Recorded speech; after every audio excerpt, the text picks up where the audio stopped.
Welcome dear ऑकर्ट्स। आज हम देखेंगे एक वेयरवुल्फ मूवी जिसका नाम है वाइकिंग वुल्फ। तो चलिए बिना किसी टाइम वेस्ट के शुरू करते हैं। मूवी की शुरुआत में हमें बताते हैं कि साल 1050 में वाइकिंग जाति के लोग 20 शिप में एक ट्रेजर की तलाश में निकले और एक पहाड़ के नीचे की गुफा में पहुंचे। वहां के कुछ साधुओं ने उन्हें चेतावनी दी थी कि गुफा के अंदर दुनिया का विनाश है, इसलिए अंदर मत जाओ। लेकिन वाइकिंग्स ने उनकी एक नहीं सुनी और साधुओं को खत्म करके गुफा के अंदर चले गए। वहां उन्हें हीरा जवाहरात नहीं मिले, सिर्फ एक अजीब दिखने वाला वुल्फ मिला। फिर वाइकिंग उस वुल्फ को शिप में लाकर वापस आ रहे थे, लेकिन जब तक शिप नॉर्वे पहुंचा तब तक शिप में एक भी इंसान जिंदा नहीं बचा। सभी बेरहमी से मारे गए थे। उस घटना के 1000 साल बाद नॉर्वे को दिखाते हैं। शहर से जरा दूर एक घर को दिखाते हैं जहां पर अना नाम की लड़की अपनी छोटी बहन बारबी के साथ टीवी पर हॉरर फिल्म देख रही होती है। तभी उसका फ्रेंड जोनस उसको मैसेज करता है कि हम पार्टी में जा रहे हैं, तुम भी आ जाओ। अना भी हाँ कर देती है और अपने सौतेले पिता को बिना बताए फ्रिज से बियर का पूरा स्टॉक निकाल कर रख लेती है। उसकी छोटी बहन साइन लैंग्वेज में कहती है कि मैं भी आऊंगी। दरअसल बारबी बोल नहीं सकती। अना भी उसे इशारा करके मना कर देती है। अब पार्टी में जाते वक्त अना अपने सौतेले पिता का नाम पुकार कर कहती है, चार्ल्स मैं अपने फ्रेंड्स के साथ पार्टी में जा रही हूँ। उसके पिता कहते हैं कि तुम कब तक मुझे नाम से पुकारोगी, मुझे पापा क्यों नहीं कहती। अब अना गुस्से में कहती है कि आप मेरे पापा नहीं है, सिर्फ मेरी मॉम के पति हैं। ये कहकर वो चली जाती है। तभी उसकी माँ जॉगिंग खत्म करके लौटती है। यही मूवी की हीरोइन है जिसका नाम रेबेका है और ये सिटी की एक पुलिस ऑफिसर भी है। फिर अना अपनी माँ को भी बताकर पार्टी के लिए निकलती है जो सिटी के बाहर एक लेक के पास अरेंज की गई है। वहाँ उसका दोस्त जोनस उसका स्वागत करता है। दरअसल अना की फैमिली हाल ही में सिटी में शिफ्ट हुई है और उसकी क्लास में जोनस के अलावा कोई भी अना को पसंद नहीं करता। तभी एक लड़की आकर उसे पूछती है कि तुम्हारी माँ क्या करती है। अना बताती है कि मेरी माँ पुलिस चीफ है। ये सुनकर वो लड़की जोनस को अकेले में ले जाकर कुछ कहती है। अब अना अपने बैग से एक टिन बियर निकाल कर पीती है। तभी एक लड़का उसको छेड़ता है जिसकी वजह से अना उससे दूर चली जाती है। जोनस और वो लड़की चांद की रोशनी में एक ब्रिज के नीचे बात कर रहे होते हैं। अब अना ब्रिज के ऊपर से उनकी बातें सुन लेती है। वो लड़की जोनस से कहती है कि हम जो पार्टी कर रहे हैं वो इलीगल है, ऊपर से तुमने अना को क्यों इनवाइट किया, अगर उसकी माँ को पता चल गया तो वो हमें जेल की हवा खिलाएगी। ये कहकर वो जोर जोर से चिल्लाने लगती है। ऊपर से अना देखती है कि वो लड़की खून से लथपथ होकर जमीन पर गिरी हुई है। अब अना नीचे जाकर उस लड़की को उठाती है, पर तभी एक बड़ा जानवर आकर अना और उस लड़की को अटैक करता है। अना की पीठ पर उस जानवर के दांत के निशान लग जाते हैं। जोनस भी घायल होकर जमीन पर गिरा होता है। अब अना मुड़कर देखती है तो वो जानवर उस लड़की को जंगल के अंदर खींच कर लेके जाता है। तभी वहाँ पर पुलिस आ जाती है और इस केस की इन्वेस्टिगेटिंग ऑफिसर अना की माँ रेबेका है। स्पॉट पर अना को देखकर वो चौंकी जाती है, लेकिन पास आकर पूछती है कि तुम ठीक तो हो ना, और मुझे साफ साफ बताओ कि यहाँ पर क्या हुआ। अना कहती कि मैं ठीक हूँ, लेकिन मुझे नहीं पता कि यहाँ पर क्या हुआ। ये कहकर वो रोने लगती है। तभी दूसरे पुलिस वाले रेबेका को बुलाते हैं और वो जाकर देखती है कि एक पेड़ पर किसी जानवर का नाखून फंसा हुआ है। रेबेका नाखून को निकाल कर रख लेती है। अब अना उस रात सो नहीं पाती और उसे लगता है कि वो पानी में तैर रही है। जब वो उठती है तो रेबेका पूछती है कि अब ठीक से बताओ कि वहाँ पर क्या हुआ था। तो अना बताती है कि जोनस और वो लड़की ब्रिज के नीचे खड़े थे। तभी अचानक वो लड़की चिल्लाने लगी। जब मैं नीचे गई तो वो लहूलुहान हालत में पड़ी हुई थी। तभी किसी ने मुझे जोर का धक्का दिया और मैं भी गिर गई। जब मैंने मुड़कर उस लड़की को देखा तो कोई उस लड़की को खींच कर लेके जा रहा था। शायद हाँ, वो कोई जानवर था। अगले सीन में रेबेका और उसका पार्टनर अना के स्कूल जाते हैं और एक एक करके उन स्टूडेंट से बात करते हैं जो पार्टी में थे, लेकिन कोई उन्हें ठीक इन्फॉर्मेशन नहीं देता। उसी रात रेबेका जंगल में मिले नाखून के बारे में इंटरनेट पर पूरी सर्च करती है। ये वुल्फ का नाखून है, लेकिन बड़ा है। अगले दिन रेबेका को एक कॉल आता है और बात करते वक्त वो बहुत ही नर्वस हो जाती है। दरअसल ये बच्चे जहाँ पर पार्टी कर रहे थे वहाँ से 1.5 किलोमीटर की दूरी पर उस लड़की की लाश मिली थी। उसके पूरे शरीर पर किसी जानवर के काटने के निशान होते हैं। डॉक्टर रेबेका को बताती है कि वुल्फ्स इंसानों पर अटैक नहीं करते, लेकिन ये वुल्फ के ही नाखून के निशान लगते हैं। ये कहकर वो रॉस नाम के एक रिसर्चर का नंबर देती है जो वुल्फ्स पर रिसर्च करता है। अब उस लड़की की माँ अपनी बेटी की लाश को देखना चाहती है, लेकिन रेबेका उसको मना कर देती है कि शव विश्लेषण के बाद ही आपकी बेटी का शव आपको मिलेगा। अब अना उस ब्रिज के पास जाती है तो उसको मरी हुई लड़की की परछाई दिखाई देती है और वो अना को जंगल के अंदर बुला रही होती है। दूसरी ओर एक आर्मी वैन सिटी के अंदर आती है। उसमें से एक बुजुर्ग उठता है और छुपकर हॉस्पिटल के अंदर जाकर उस लड़की की लाश को देखता है। वो पुलिस स्टेशन जाकर रेबेका को बताता है कि पुराणों में वरवुल्फ का जिक्र किया गया है और वैसे ही एक वुल्फ ने इस लड़की को मारा। मैं 2 साल से इस वरवुल्फ को ढूंढ रहा हूँ। अब रेबेका चिढ़ जाती है कि अब तक पता नहीं चला है कि उस लड़की को किसी जानवर ने मारा है या इंसान ने, और आप यहाँ पुराणों की कहानी सुना रहे हो। बुजुर्ग कहता है कि वरवुल्फ के नाखून से उतना खतरा नहीं होता जितना उसके दांतों से होता है। जब एक वरवुल्फ किसी इंसान को काट देता है तो वो इंसान भी वुल्फ में बदल जाता है। आपके बुलेट से वरवुल्फ का कुछ नहीं बिगाड़ सकते। अगर वरवुल्फ को हमेशा के लिए खत्म करना है तो आपको इस सिल्वर बुलेट की जरूरत पड़ेगी। रेबेका को यह आदमी बिल्कुल पागल लगता है, पर वो बुजुर्ग सिल्वर बुलेट से भरा एक बॉक्स रेबेका के कोट पॉकेट में डालकर चला जाता है। हालांकि पीठ पर उस वरवुल्फ के दांत के निशान थे और अब वो लाल होने लगती है और उसको बहुत दर्द भी होता है,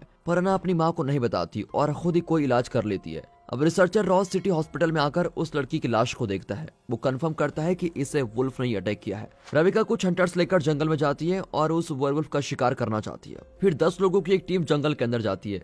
अब अना अपनी क्लास में बैठी होती है और बड़ा अजीब फील करती है। एक लड़की पेंसिल से कुछ स्क्रिबल कर रही होती है, लेकिन अना को वो आवाज बहुत इरिटेटिंग लगती है और वो बाहर चली जाती है। वो बाथरूम में जाती है तो पास ही में कोई रो रहा होता है। अना वहाँ जाती है तो मरी हुई लड़की का रूप वहाँ दिखाई देता है। वो पूछती है कि तुम चाहती तो मुझे बता सकती थी, तुमने मुझे मरने के लिए क्यों छोड़ दिया। अब ये सुनकर अना डर के मारे चिल्लाती है, लेकिन कुछ ही देर में वो रूप वहाँ से गायब हो जाता है। अब अना कंफ्यूज होती है कि ये सच है या मेरा वहम है। वो स्कूल से बाहर भागती है। कुछ दूर जाकर वो जमीन पर लेटकर रोने लगती है। यहाँ जंगल के अंदर रेबिका की टीम को एक लाश मिलती है जिस पर वैसे ही घाव होते हैं जैसे उस लड़की पर थे, पर इस लाश का सर नहीं होता। रेबिका फिर 2 ऑफिसर्स को वहीं रोककर कहती है कि अगर कोई भी वुल्फ नजर आए तो बिना सोचे समझे तुरंत शूट कर देना। ये कहकर वो बाकी टीम को जंगल के बीच लेके जाती है। वहाँ बंकर जैसी एक टनल होती है। लगभग 150 साल पहले जंग के दौरान इस टनल को आर्मी यूज करती थी। उसके बाद यहाँ कोई नहीं आया था। अपने पार्टनर की ये बात सुनकर रेबिका दूसरों को वहीं रुकने को कहती है और खुद अकेली अंदर जाकर देखती है। कुछ ही दूर पर एक गड्ढा होता है और उसके अंदर जाने और आने के लिए सीढ़ियां भी होती हैं।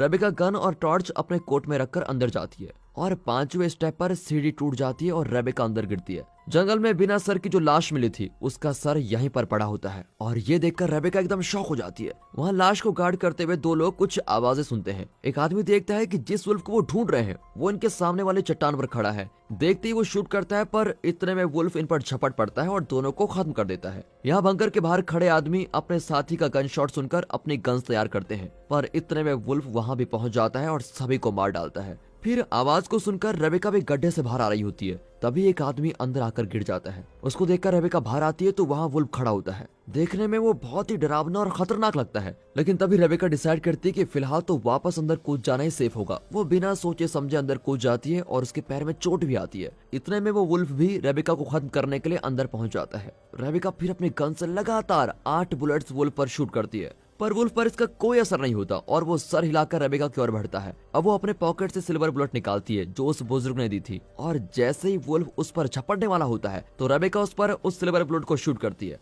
अगले सीन में दिखाते हैं तो रेबिका हॉस्पिटल में होती है। उसकी हंटिंग टीम का एक आदमी कोमा में होता है, पर बाकी सारे मारे जा चुके हैं। तभी एक औरत आकर इन्फॉर्म करती है कि मीडिया रिपोर्टर्स आपसे मिलना चाहते हैं। रेबिका जाकर उन्हें बताती है कि हमने उस खतरनाक वुल्फ को खत्म कर दिया है। उसी रात रेबिका की छोटी बेटी बारबी अचानक चौंक कर उठती है तो देखती है कि उसकी दीदी अना बाहर नींद में चल रही है। बारबी जाकर उसको अंदर लेकर आती है। अना का चेहरा एकदम पीला पड़ गया है और वो कहती है कि न जाने क्यों मैं बहुत ही टायर्ड फील कर रही हूँ। बारबी कहती है कि कोई बात नहीं, मैं तुम्हारा ख्याल रखूंगी। अना फिर बारबी को गले लगाती है, लेकिन कुछ ही देर में बेहोश होकर गिर जाती है। अगले दिन रेबिका ऑफिस जाती है तो रॉस उस मरे हुए वुल्फ की जांच कर रहा होता है। वो बताता है कि ये वुल्फ अजीब दिखता है, इसे 14 बुलेट्स लगे हैं। आपकी टीम के हंटर्स ने 5 गोलियां चलाई थी और आपने 9 बुलेट्स फायर किए हैं। पहले फायर किए गए 13 बुलेट से इस जानवर के किसी भी भाग को कोई चोट नहीं पहुंची, लेकिन आपने जो आखिरी सिल्वर बुलेट फायर की है उससे ये मरा है। ये सुनकर रेबिका हैरान हो जाती है। उसे जंगल के पेड़ पर जो नाखून गड़ा हुआ मिला था वो भी इसी वुल्फ का है, लेकिन उस जगह पर एक नया नाखून उग चुका है जो बिल्कुल इंसानों के नाखून के जैसा दिखता है।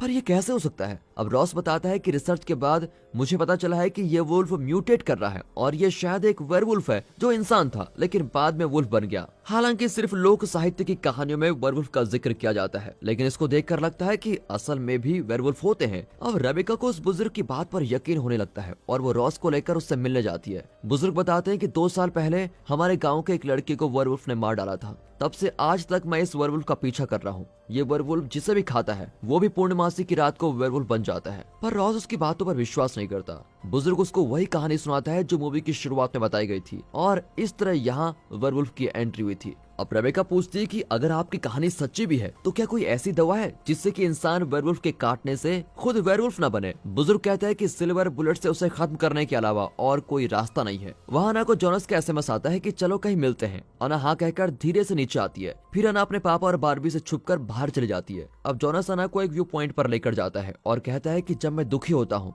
तो जी हल्का करने के लिए यहाँ पर आ जाता हूँ। दोनों अपनी लाइफ की बातें शेयर करते हैं और अना जोनस को पसंद भी करती है। बातों बातों में दोनों किस भी करने लगते हैं। तभी जोनस के पापा कॉल करते हैं और वो उनसे बात करने के लिए कुछ दूर चला जाता है। उसी वक्त चांद की रोशनी बहुत ही ज्यादा होती है। अब अना उस जगह पर बैठ ही नहीं पाती और बहुत अनईजी फील करती है। वो नीचे जाकर उल्टे करने लगती है। अब जोनास यहाँ कॉल खत्म करके कार की ओर आता है तो अना कहती है कि यहाँ मत आओ। ये कहकर वो भारी आवाज में घुर्राने लगती है। जोनास पूछता है कि क्या तुम्हारी तबीयत ठीक तो है ना। इतने में अना उस पर झपट पड़ती है और उसकी गर्दन पर काटती है। अगली सुबह रेबेका को एक कॉल आती है और वो बड़ी टेंशन में अपनी कार में निकल जाती है। रेबेका के घर के पास एक गोडाउन होता है जिसमें अना लेटी होती है और उसका मुंह खून से भरा होता है। वो उठकर उल्टी करने लगती है जिसमें एक उंगली बाहर निकलती है। ये देखकर वो एकदम डर जाती है कि ये क्या हुआ। दूसरी ओर जोनास के हाथ में एक उंगली नहीं होती और वो कल रात ही मर चुका था। पुलिस वाले उसकी लाश को एक कवर में पैक करते हैं। अब जोनास की लाश को देखकर रॉस कहता है कि उस लड़की को जिस जानवर ने काटा था उसी ने जोनास को भी काटा है। फिर वे जोनास की लाश को कहीं लेके जाते हैं। अब अना ये सब कुछ दूर से देख रही होती है और उसका चेहरा बिल्कुल ही बदला हुआ है।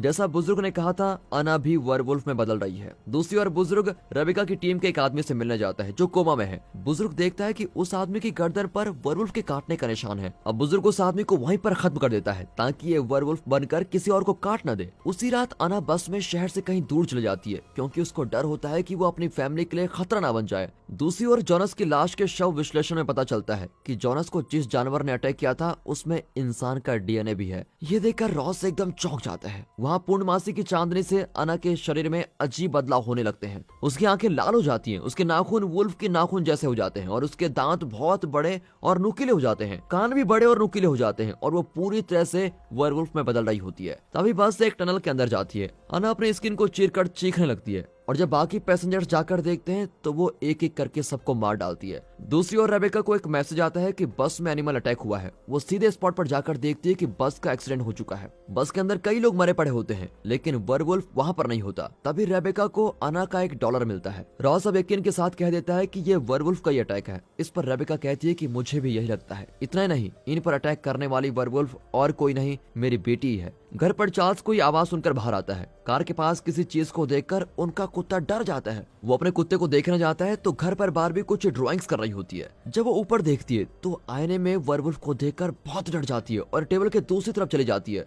werewolf टेबल पर चढ़ जाती है और बारबी को बहुत देर तक घूर रही होती है। लेकिन बारबी को रोते हुए देखकर werewolf जो आक्रोश में थी वो एकदम शांत हो जाती है। बारबी जान जाती है कि ये werewolf उसकी दीदी है। तभी चार्ल्स अंदर आकर werewolf को देखता है और शॉक हो जाता है। वो लैंप स्टैंड से उसे कस कर मारता है। werewolf उसको अटैक करने जाती है पर चार्ल्स उसको करंट शॉक लगा देता है। शॉक लगने से werewolf तड़पने लगती है। इतने में चार्ल्स बारबी को लेकर बाहर आ जाता है और अपनी कार स्टार्ट करता है। अब werewolf कार पर चढ़कर ग्लास को खोदने लगती है लेकिन वो कार रिवर्स में लेकर werewolf को नीचे गिरा देता है और बहुत फास्ट चलाने लगता है। werewolf कार को लगातार चेस करती है और फिर अब werewolf से लड़ने की वजह से चार्ल्स के हाथ में भी चोट लगी होती है। खून बहने से वो बेहोश हो जाता है और कार एक लैंप पोस्ट से जाकर टकरा जाती है। पास के एक होटल से कुछ लोग वहां पर आ जाते हैं। तभी werewolf वहां पर आ जाती है और उन लोगों का शिकार करने लगती है और वहां भगदड़ी मच जाती है। पर बारबी बिना डरे werewolf की ओर जाती है। werewolf एक आदमी को काट कर खाती है और जोर से घुराती है पर बारबी उसके पास जाकर इशारे से बताती है कि घबराओ मत दीदी, मैं तुम्हारे साथ हूँ, तुम जरा शांत हो जाओ।